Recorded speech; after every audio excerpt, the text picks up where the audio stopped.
안녕하세요. 매니지먼트 개발실 박영민이라고 합니다.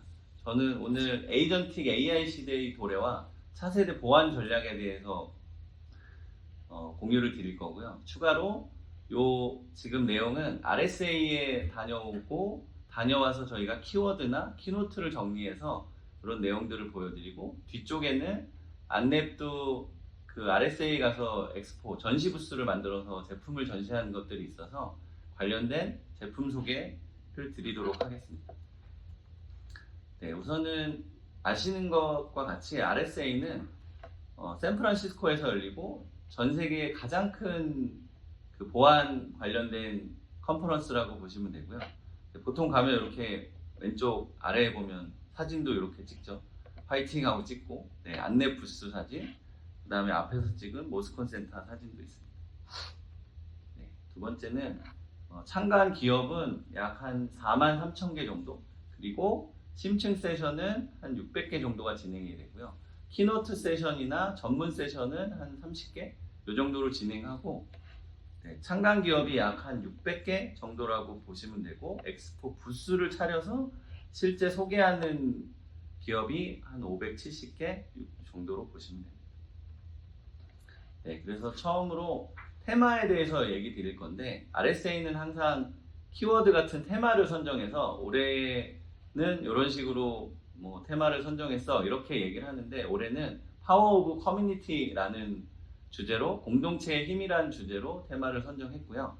이 내용을, 테마 선정을 간단히 보시면 2023년, 24년도에는 어떤 내용이 많냐면 시큐리티 날리지, 어떻게 그 보안에 대한 난리지를 우리가 확보할 거야, 뭐 이런 개념이 많다면, 조금씩 지나면서 그래서 어떻게 연결을 해서 어떻게 통합을 해서 뭐 이런 내용들이 줄을 이뤘다면, 코로나가 지나면서는 뭔가 커뮤니티 뭐 이런 내용들이 많이 부각이 되고요. 뭐 같이 얘기해서 더 뭔가 발전하는 뭐 스트롱거 투게더 뭐 이런 키워드들 테마도 선정을 하고요. 이런 식으로 선정을 한다고 보시면 되고, 올해 공동체의 힘 관련된 테마는 요약을 하자면 AI 시대, 뭐 AI가 안 쓰이는 데가 없죠. AI 시대를 맞이해서 해킹하는, 공격하는 그 그룹은 더 고도화가 되고 더 빠르게 지금 행동하고 있는데, 우리 방어하는 입장에서는 그 방어가 AI를 적극적으로 정말 활용하고 있는 건지, 아니면 우리가 여러 가지 소통을 하면서 제품들끼리 융합을 하거나 여러 제품 간의 통합 보안 생태계를 구축하고 있는 건지에 대한 의문과, 그런 걸 하기 위해서 네, 커뮤니티를 만들고 공동체의 힘으로 이런 상황을 해결해야 된다라는 주제로 보시면 됩니다. 네, 여기는 그 RSA 의장님인데, 휴텀스라는 분이신데, 이분이 하는 얘기는 What's your why라고 해서 당신의 뭐 인생의 목표, 뭐 소명은 무엇인가요? 이런 식의 얘기를 하셨고요.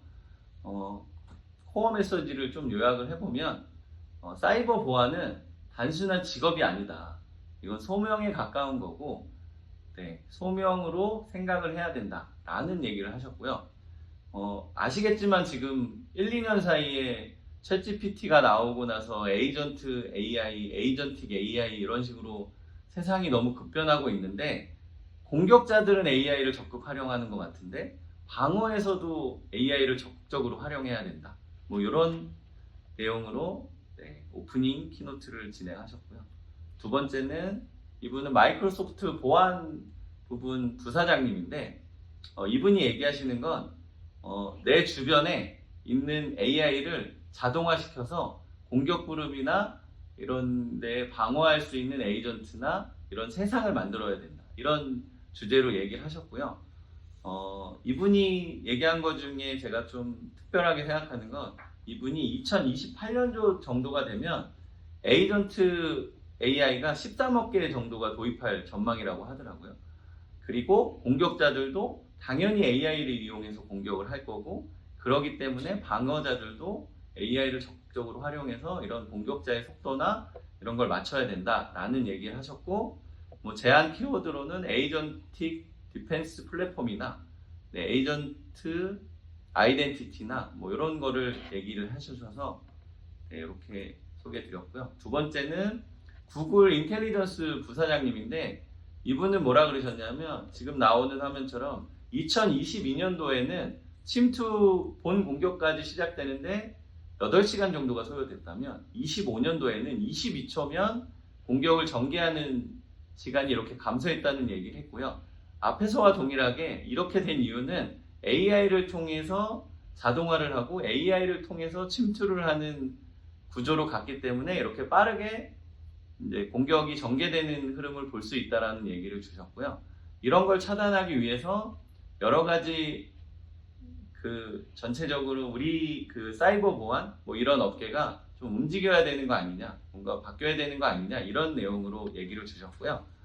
네, 그래서 여기 제가 빨간색으로 쳐놓은 게 있는데 이분이 한 얘기 중에 이런 얘기가 있어요. 위협은 새는 것에서 위협을 반격하는 걸로 바꿔야 된다. 무슨 뜻이냐면 저희가 여태까지 봐왔던 뭐 CV나 뭐 H범, 뭐 S범 이런 것들은 카운팅을 하는 거거든요. 어떤 오픈소스에 취약점이 있네, 우리 소스에 어떤 부분이 취약한 게 있네를 카운팅하는 개념에 그 카운팅을 하고 그걸 어떻게 방어하고 패치하고 이런 개념이 컸다면 이제부터는 카운터링을 해야 된다. 우리도 반격해야 된다. 이런 의미로 이런 말을 써주셨는데 저는 되게 인상 깊어서 소개시켜 드렸습니다. 네, 다음은 시스코 부회장님인데 이분이 얘기한 건 앞에서 얘기한 것보다는 조금 더 기술적으로 얘기하셨는데 뭐 MCP 서버 뭐 이런 얘기를 하셨는데 좀 정리를 해보면 이분은 에이전트가 챗봇일 때는 무엇을 잘못 대답하는 거에 문제밖에 벌어지지 않았는데 에이전트가 되고 에이전틱 AI가 되면서부터는 통제 불가능한 상태가 되고 명령을 맹목적으로 수행하다 보니 뭐 CPU를 많이 먹거나 뭐 아니면은 어떤 특정한 OS에 뭐 VM에 가둬놓은 AI가 네가 알아서 네가 알고 있는 지식으로 탈출해봐. 그래서 뭐 나한테 전화를 해봐. 뭐 이런 것까지 가능하게 되는 상황이 있어서 그런 거에 대해서 이제 우리도 적극적으로 방어해야 된다. 여기 보시면 네, 클로드도 방어해야 된다. 뭐 이런 얘기가 써 있죠. 그러면서 하시는 얘기가 모든 에이전트를 식별할 수 있어야 되고 모든 행동과 권한, AI가 하는 행동과 권한을 우리가 모니터링하거나 부여할 수 있어야 된다. 그리고 마지막으로 실시간 위협도 적극적으로 대응해야 된다. 이런 메시지를 주셨고요. 네, 이 두 번째는 이노베이션 샌드박스라고 하는데 저는 개인적으로 이노베이션 샌드박스가 RSA의 꽃이라고 생각하고 사전에 한 230, 40개 업체의 스타트업이나 이런 데 최신 기술을 가진 기업들이 참석을 해서 선발이 된 10개 업체가 파이널 라운드에 올라가고 그 중에 1등을 선발하는 이런 컨테스트라고 보시면 되는데 현장에 대한 네, 그 느낌을 제가 담아오려고 이렇게 담아왔는데 한번 보시면 이렇게 음악도 나오고 정신없이 움직이는데 이 홀이 다 차서 여기에서 10개의 업체들이 제품도 소개하고 뭐 우리 제품 이런 거다 이러면서 투표도 하고 이러면서 최종적으로 우승자를 선발하는 컨테스트라고 보시면 됩니다. 네, 그래서 파이널 10에 올라온 제품이 10개가 있었고요. 업체가 10개가 있었고 트렌드별로 제가 좀 정리를 했을 때는 한 4개 정도로 정리가 되더라고요. AI 네이티브, 그 다음에 AI 옵저빌리티 그게 한 3개 정도 업체에서 이런 솔루션을 가져 나왔고요. 두 번째는 넌 휴머너블 아이덴티티라고 해서 사람이 아닌데도 아이디를 부여해야 된다. 뭐 예를 들어 제가 메일을 보내는 에이전트를 만들었다고 가정하면 구글 이메일에 들어가서 얘는 메일은 못 읽지만 샌드는 해야 되는 뭐 내 지인한테 메일을 보내죠. 이런 식으로 아이디가 있어야 권한을 부여할 수 있으니까 이런 아이디 체계에 대한 얘기와 AI 자체에 대한 통제나 거버넌스 얘기를 한 기업이 2개 정도가 있었고요. 그리고 휴먼 레이어 시큐리티라고 해서 아시겠지만 딥페이크나 뭐 이미지 얼굴만 바꿔서 하는 이런 것들 뭐 피싱 이런 게 사회적 문제가 많이 되고 있는데 그런 관점에서 AI를 활용해서 피싱을 어떻게 잡을지 딥페이크를 어떻게 찾아낼지 뭐 이런 업체들이 2군데가 있었고요. 마지막으로 서플라이 체인이나 리질리언스 같이 뭐 소프트웨어 공급망이 처음에 개발하고 취약점 찾고 뭐 오픈소스 썼으면 CV도 하고 H범, S범도 하고 뭐 이런 식의 전 과정에 걸친 걸 AI로 도입해서 좀 더 기존보다 사각지대가 있는 이런 것들을 해결하려고 하는 업체들이 세 군데이고요. 최종적으로 여기 제가 왕관을 왼쪽에 씌워놨는데 조디라는 업체, 조디 AI가 우승을 하게 됐고요. 간단하게 사용한 기술에 대해서 설명을 드리면 조디 AI는 그 AI 관련된 여러 제품들이 가져야 되는 특징이나 요 하나만 가지고 제품을 만들 수 있는데 AI 생태계 전반적으로 다 통제하려고 하고 이런 거에 점수를 많이 받은 걸로 보이고요. 하나하나 소개시켜 드리면 우선은 에이전트, 그러니까 여기서 말하는 에이전트는 AI 에이전트입니다.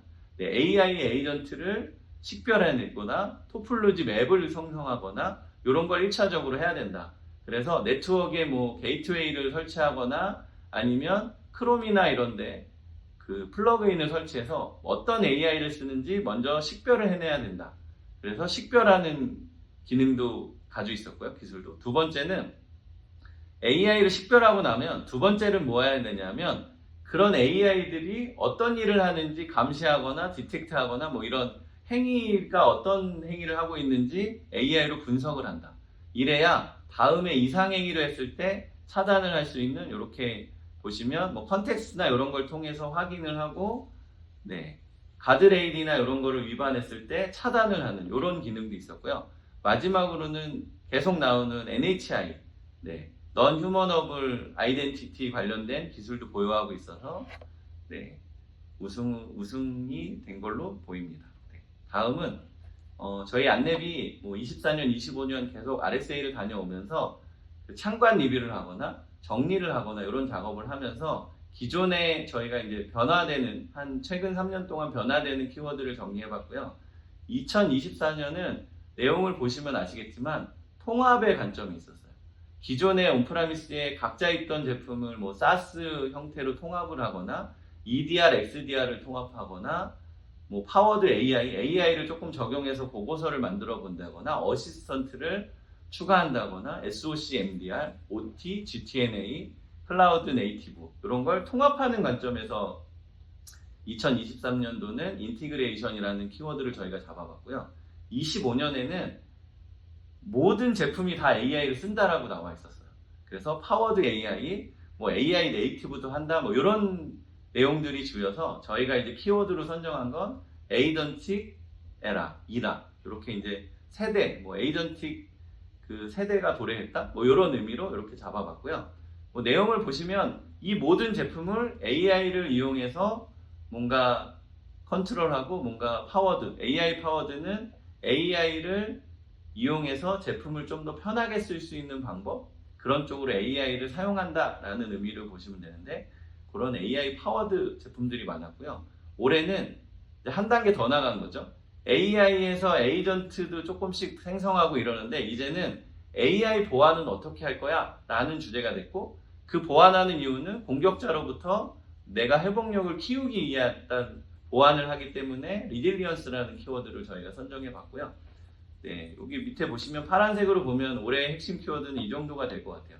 AI 시큐리티 거버넌스나 시스템이나 클라우드 리질리언스나 네, 애널리스트 그리드 AI in SOC라고 해서 애널리스트 수준으로 AI를 사용하는 거죠. AI가 처음에 탐지, 분석, 대응까지 한 번에 다 하고 보고서 뽑아주는 이렇게 해서 초지능화 AI 뭐 이런 걸 활용해서 분석까지 자동화를 다 해보자. 대응까지 이렇게 보시면 되고요. 마지막으로 위에서도 계속 얘기 드렸던 아이덴티티를 어떻게 부여할지 이런 내용이어서 ITDR이라고 해서 아이덴티티 스레 DR은 그 EDR의 DR이거든요. 디텍트, 리스판스 이렇게 보시면 되고 이걸 어떻게 방어할 거냐, 공격을 어떻게 차단할 거냐 뭐 이런 개념으로 보시면 됩니다.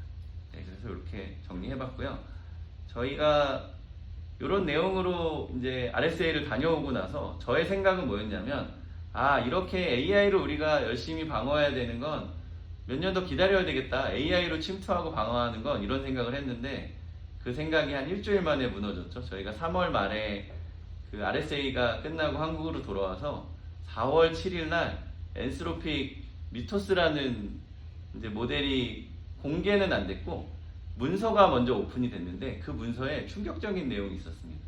이 미토스라는 애는 원래 아시겠지만 클로드라는 AI는 코딩에 특화되어 있는 AI고, 코딩을 경험하신 분이면 오히려 제미나이나 GPT보다 클로우드를 더 많이 쓰실 거고요.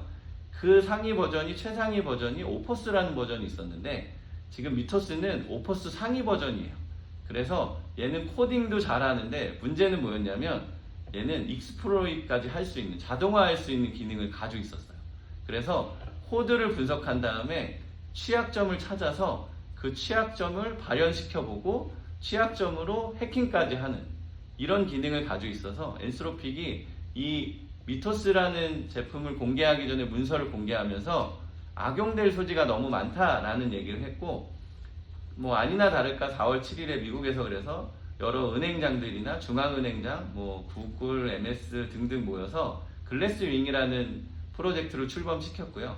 이 글래스윙은 예전에 핵무기가 처음 나왔을 때 오펜하이머 무브먼트라고 해서 이 핵무기는 너무 위험하니까 우리가 무슨 NPT 조약을 만들거나 이런 식으로 해서 통제를 해야 될 것 같다, 국제적으로. 이렇게 해서 AI도 미토스도 이렇게 통제해야 되는 것이 아니냐, 이런 얘기까지 나오고 있다고 보시면 됩니다. 네, 다음은 브레이크아웃 세션인데 이 기간 동안에, RSA 기간 동안에 한 600개의 세션들이 열리는데 그 중에 저희가 다 갈 수는 없고 참가인들이 여기저기 다니면서 재미있게 들었던 브레이크아웃 세션을 공유 드리도록 하겠습니다. 뭐 보시면 아시겠지만 제목에도 나와 있지만 미스 오어 팩트, 네, 사람이 짠 거와 AI가 짠 거 중에 어떤 게 더 취약점이 많을까? 뭐 이런 내용인데 이 강사분은 이렇게 얘기하셨어요. 어차피 AI도 사람이 짠 코드를 보고 학습을 했기 때문에 사람이랑 같은 정도의 품질의 취약점을 가지고 있을 것이다. 하지만 문제는 AI는 생산량의 속도, 사람이 열흘 걸릴 걸 AI는 1시간 만에 짜고 이러기 때문에 그 속도에 비례해서 더 많은 취약점이 생길 가능성이 있다라고 얘기를 하셨고, 이거를 방어하려면 코딩 지식이 있거나 그런 취약점 지식이 있는 사람이 구체적으로 명확한 프롬프트를 주지 않으면 안 될 거다라는 얘기를 하셔서 재미있어서 소개를 드렸고요. 두 번째는 이것도 저는 되게 재밌게 들었는데 No Security Just Vibe거든요. 이 바이브는 AI로 코딩하는 걸 바이브 코딩이라고 하는데 그걸 비꿨다고 보시면 되고요. 시큐리티는 없고 바이브만 남았네, 뭐 이런 뜻으로 해석하시면 됩니다. 그래서 AI가 코딩을 해주면 UI도 만들고 이쁘게 만들어주니까 이게 뭔가 완벽한 프로그램이라고 대부분은 착각을 하고 있지만 이걸 실제 사용하려면 취약점이나 이런 게 많을 거라고 저는 생각을 하고, 그렇기 때문에 이런 취약점을 잘 생각을 하고 어떻게 개선할 것인가, 바이브 코딩으로 이걸 해결할 수 있을까, 뭐 이런 내용이고요. 저는 미토스라는 그 상위 모델이 사실은 원래 이렇게 바이브 코딩하는 코드를 보고 취약점을 잡아주고 이런 쪽으로 활용될 수 있을 거라 그러고 미토스를 개발했다고 생각하지만 그게 공격자의 손에 들어가면 반대의 상황도 있을 수 있기 때문에 아마 최근에 이슈들이 나왔다고 생각을 하고 이런 세션도 소개시켜드리고, 그 다음에 양자내성 암호와 관련해서 학계의 정설은 2035년 정도에 양자내성 암호화를 준비해야 된다. 그때가 되면 양자 컴퓨터나 이런 것들이 나올 소지가 많고, 지금 기술 속도로 보면 2035년 정도라고 했었는데 요번에 RSA에 가봤더니 뭐 쇼어 알고리즘이라고 해서 이 큐비트를 감소시키는 게 아니라 소인수 분해를 빠르게 하기 때문에 암호를 해독하는 시간을 줄였기 때문에 이걸 양자 컴퓨터에 사용한다고 치면 양자 컴퓨터가 더 빨리 해독할 수 있다. 왜냐하면 큐비트를 적게만 가지고도 암호를 해독할 수 있는 시대가 왔기 때문에, 그래서 2029년 정도면 양자내성 암호화를 준비해야 된다라고 했는데 최근에 한 1, 2주 사이에 엔비디아에서 이싱이라는 AI 양자 관련된 AI 모델을 냈거든요. 이건 뭐냐면 양자 컴퓨터를 만들어서 그 양자 컴퓨터의 가장 문제가 노이즈를 해결하는 건데 이 노이즈를 학습해서 노이즈의 패턴을 분석해서 노이즈를 해석해주는 AI를 만들었기 때문에 아마 2029년보다 좀 더 빨라지지 않을까 하는 생각이 들어서 재미있게 들었고요. 그 다음에 요거는 뭐냐면 AI를 도입하려는 기업, 지금 온라인에서 듣고 계신 여러분들이 이런 고민을 하고 계시거나 도입을 했을 거라고 생각해서 제가 여기다 넣어봤고요.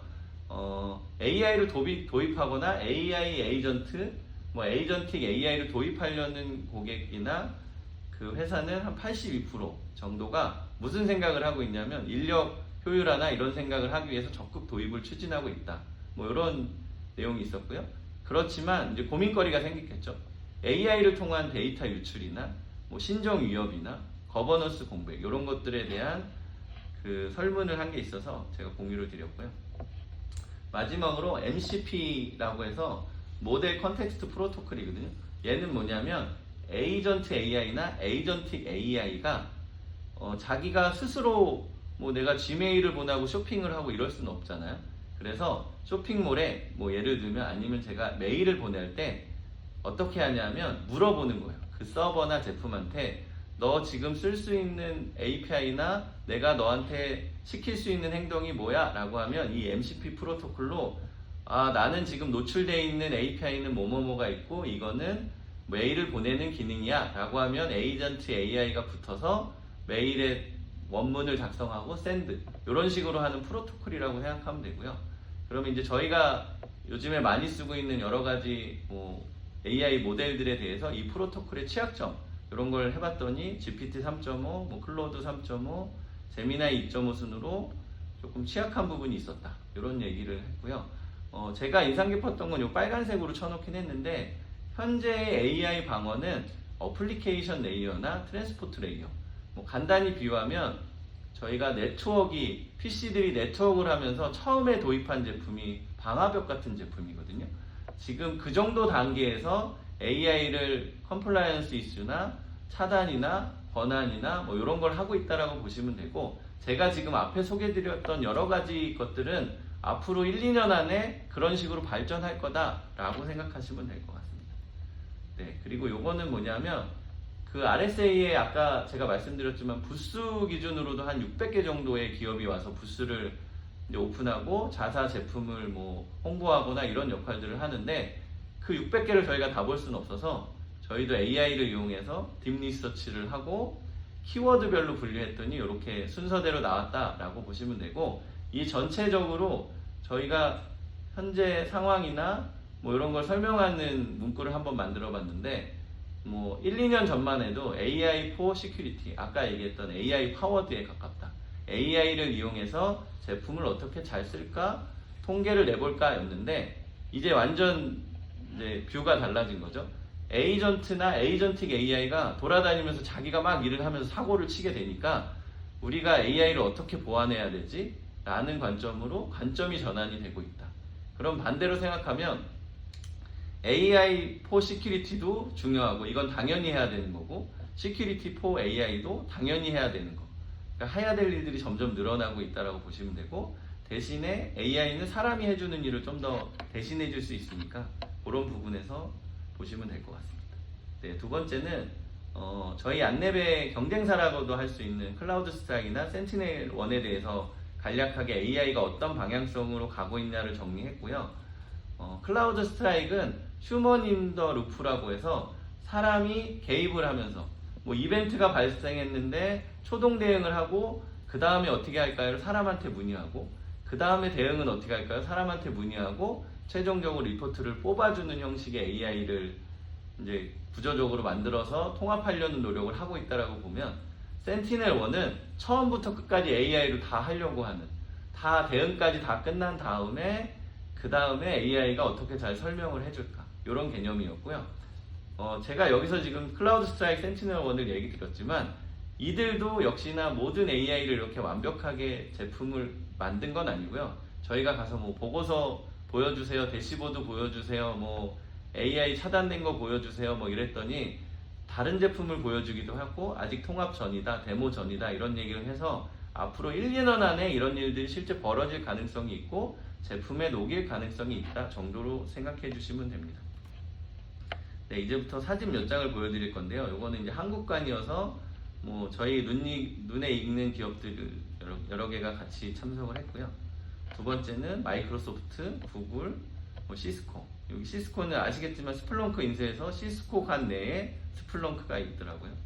그리고 클라우드 스트라이크, 센티넬1.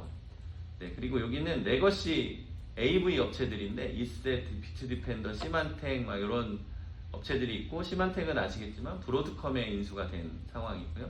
근데 이 그룹들은 생각보다 AI를 적극적으로 활용한다라는 느낌은 저희는 못 받은 것 같긴 합니다. 네. 그리고 아까 얘기 드렸던 뭐 2021년도에 이노베이션 샌드박스에서 1등한 위즈도 전시를 했고요. 네, 이런 게 있었고요. 제가 에피소드 뭐 이런 걸 하나 보여드리려고 하는데 마지막으로 네, 요거 다음에 제품 소개 이런 걸 좀 드리겠습니다. 요건 뭐냐면 샌프란시스코를 제가 갔는데 사실 제가 가기 전에 그 동료들한테 나는 웨이모 타는 게 샌프란시스코 가는 목적이다 라고 하고 이제 웨이모를 처음 타는 장면인데 보시면 웨이모가 지금 잘 오고 있거든요 저희 쪽으로. 그래서 여기 웨이모 정류장에서 사람들이 엄청 많이 한 15명이 기다리고 있어서 잘 오는구나 했는데 지금 보시면 이렇게 약간 사고 날 것 같은 상황이 한번 연출이 됐고 그러니까 저희 입장에선 이걸 타야 되냐 말아야 되냐 이런 걱정을 했던 에피소드가 있어서 네 이렇게 동영상을 보여드렸고요. 하지만 요 다음부터는 아주 운전을 사람보다 잘해서 되게 재밌게 색다른 경험이어서 소개를 시켜드렸습니다. 네, 마지막으로 네, 저희 안랩도 부스를 운영했고 부스에서 XDR, TIP, CPS 이런 제품들을 저희가 홍보를 했고요. 또 그거와 다르게 별도로 브레이크아웃 세션을 만들어서 TI에 대한 설명도 하고 외국인 분들이 여기 보시면 되게 많이 와 있는데 의외로 북한에 대한 뭐 김숙희 그 해킹 그룹 이런 데를 관심이 많으셔서 많이 참석해 주셨습니다. 네, 간단하게 제품 소개를 소개시켜 드리겠습니다. 네, XDR은 네, 익스텐디드 EDR이어서 여러 가지 로그나 엔드포인트 자사 제품뿐만 아니라 여러 가지 메일 서버나 등등의 로그를 받아서 두 번째는 위협을 디텍트하고 세 번째는 리스판스 네, 대응하는 이런 시스템이고요. 저희 XDR은 오픈 XDR을 지향하고 있어서 전체적으로 어떤 제품과도 연동을 할 수 있는 구조로 발전하고 있다라고 보시면 됩니다. 두 번째는 XDR에 AI 플러스가 들어가고 AI 플러스에 대한 소개인데 저희 안랩에 20, 30년 된 노하우 뭐 이렇게 취약점 분석 노하우나 여러 가지 AV에 가지고 있는 노하우를 집약해서 저희도 저희 나름대로의 AI를 만들고 이 플랫폼을 AI 플러스라고 명칭을 했고요. 이 플러스를 뭐 XDR, TI, 뭐 EDR, 뭐 전통적인 EPP 뭐 제품들에 지금 여러 가지 적용을 하고 있고 올해 말 내년 초가 되면 여러 가지 제품들이 AI를 많이 탑재한 상태로 출시가 될 걸로 보시면 될 것 같습니다. 네, 그리고 EDR 데모 영상인데 잠깐 보여드리도록 하겠습니다. 네, EDR 이 데모 영상은 메일에 어떤 악성 코드나 피싱을 통해서 PC를 장악하고 요 흐름을 보여주는 거라고 보면 되고요. 네, 이렇게 우선은 릴레이션 그래프를 먼저 보여주고요. 전체적인 에비던스나 이벤트 기준으로 묶어서 이렇게 보여주신다고 보면 되고요. 네, 하나하나 잠깐 설명을 드리면 첫 번째로는 요 에비던스를 보고 그 다음에 처음에 제가 아까 얘기 드렸지만 이메일에서 뭔가 이벤트가 발생을 하니까 이벤트에 대한 피싱 이메일에 대한 어떻게 흘러 들어왔는지를 보여주고 두 번째는 사용자가 이제 클릭을 한 거죠. 링크를 클릭하고 났더니 그 다음에 설치가 WinSCP가 돼서 이제 동작을 하면서 어떤 일을 했냐 하면 C2에 접속하는 거죠. 여기 보시면 IPS 로그를 가져왔더니 C2의 로그를 C2에 접속해서 어떤 커맨드를 받거나 EXE를 가져와서 로컬에서 이제 침투를 시작하는 거죠. 그래서 레트럴 무브먼트 그 뒤에 어떤 식으로 얘가 흘러가서 어떤 이상행위나 뭐 악성행위를 했다라고 보는 걸 이제 설명하고 있는 거고요. 이 전반적인 걸 XDR에서 다 할 수 있다. EDR은 엔드포인트에 국한되어 있다고 보시면 XDR은 그 외에 여러 제품들을 다 통합해서 이제 보여준다라고 보시면 되고 이렇게 리스판스도 제공하고 뭐 노티를 하거나 네트워크를 격리시키거나 V3로 검사를 하거나 이런 일들을 한다고 보면 되고요. 그리고 이어서 뭐 플레이북이나 이런 걸로 소아 플레이북이나 이런 걸 이용해서 플레이북 등록하고 추가적으로 해야 될 일들을 자동화한다 라고 보시면 되고 예, 여기는 아까 보여드렸던 로그를 이렇게 정리한다. 그리고 제가 아까 AI 플러스 얘기 드렸듯이 이렇게 AI로 뭔가 IOC 관련된 정보를 추가적으로 분석하거나 레포트를 할 수 있고 Our AIN이라고 되어 있는데 아까 AI 플러스 기준으로 그 AI가 저희 이름이 N이니까 참고해 주시면 될 것 같고요. 네, 그리고 두 번째로 설명드릴 건 TI고요. TI는 아시겠지만 인텔리전스 플랫폼이고요.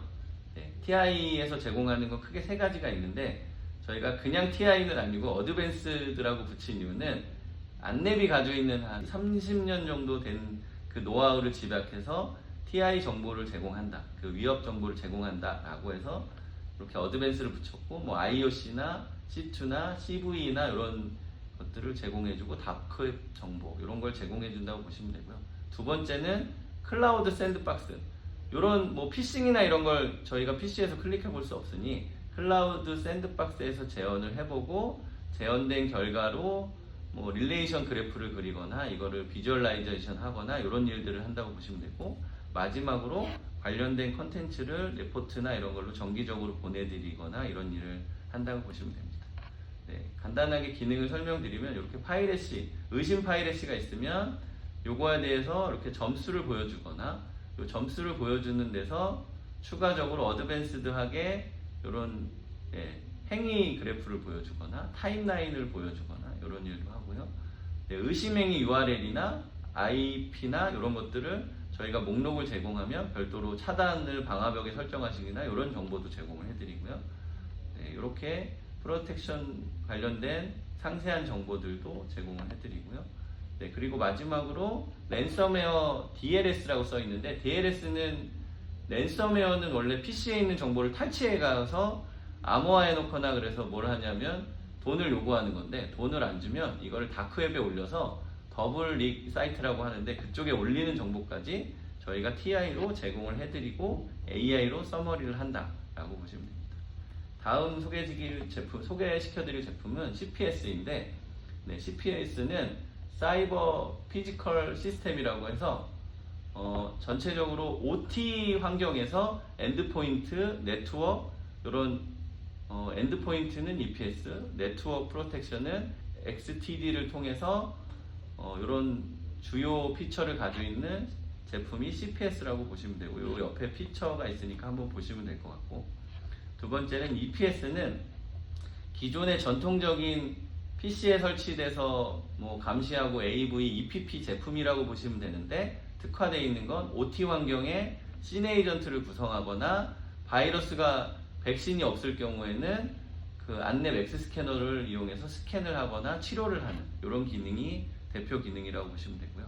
두 번째는 XTD인데 XTD는 OT 환경의 IDS라고 보시면 되고요. 네트워크나 OT 환경에서는 뭐 패킷을 차단하거나 이러면 공장이 멈추거나 이런 여러 가지 심각한 상황이 생길 수 있기 때문에 최대한 IDS 그리고 패킷을 미러해서 자산을 식별하거나 이런 기능들을 가지고 있다고 보시면 됩니다.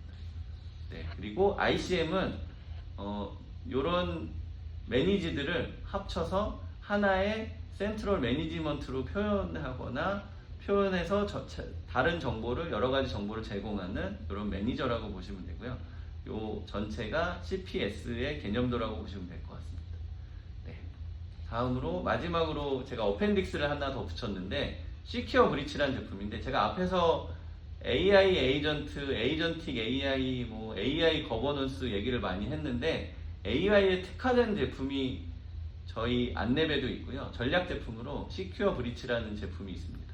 요 내용은 요게 지금 제가 설명드릴 건 데이터 보호를 하거나 프롬프트를 모니터링하거나 중앙에서 정책을 세우는 기존의 EPP나 중앙 관제 솔루션이랑 비슷한 역할을 하고요.